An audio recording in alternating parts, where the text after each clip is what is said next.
Music தியரினா என்ன?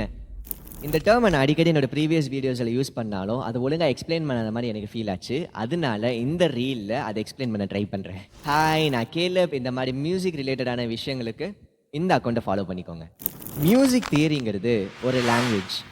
நம்ம எப்படி நம்ம சுற்றி இருக்கிற விஷயங்களை எக்ஸ்பிளைன் பண்ணுறதுக்கோ இல்லை நம்ம மைண்டில் இருக்கிற விஷயங்களை எக்ஸ்பிரஸ் பண்ணுறதுக்கோ லாங்குவேஜ்னு ஒரு டூலை யூஸ் பண்ணுறோமோ அதே மாதிரி தான் ஒரு மூவி சீனில் ஒரு கேரக்டரோட எமோஷன்ஸை காட்டுறதுக்கு, இல்லை உங்கள் கிளைண்ட் ஒரு சாங் எழுதியிருக்காங்கன்னா அந்த சாங் கேட்ட எனர்ஜியை வெளியே கொண்டு வரதுக்கு, இல்லை உங்கள் ஃப்ரெண்டு ஒரு லிரிக்ஸ் எழுதியிருக்காங்கன்னா அந்த லிரிக்ஸுக்கு ஏற்ற எமோஷன்ஸ், அந்த லிரிக்ஸோடைய எக்ஸ்பிரஷன்ஸை வெளியில் கொண்டு வரதுக்கு தான் மியூசிக் தியரி உங்களுக்கு அதுக்கான டூல்ஸை உங்கள் கையில் கொடுக்கும்.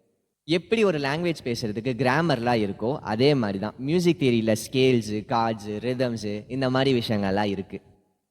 தயவு செய்து மியூசிக் தியரியை ஸ்கிப் பண்ணாதீங்க. கொஞ்சம் கஷ்டமாக இருந்தாலும் அதை நீங்கள் எந்த அளவுக்கு நீங்கள் கற்றுக்குறீங்களோ, அதை எந்த அளவுக்கு நீங்கள் இம்ப்ளிமெண்ட் பண்ணுறீங்களோ அந்த அளவுக்கு உங்கள் மியூசிக் பாலிஷ்ட் ஆகும். ஸோ நான் இந்த மியூசிக் தியரி தான் வரப்போகிற அப்கமிங் வீடியோஸில் நான் போட போகிறேன். ஸோ இந்த அக்கௌண்ட்டை ஃபாலோ பண்ணிக்கோங்க. And I will see you in the next one. Bye bye.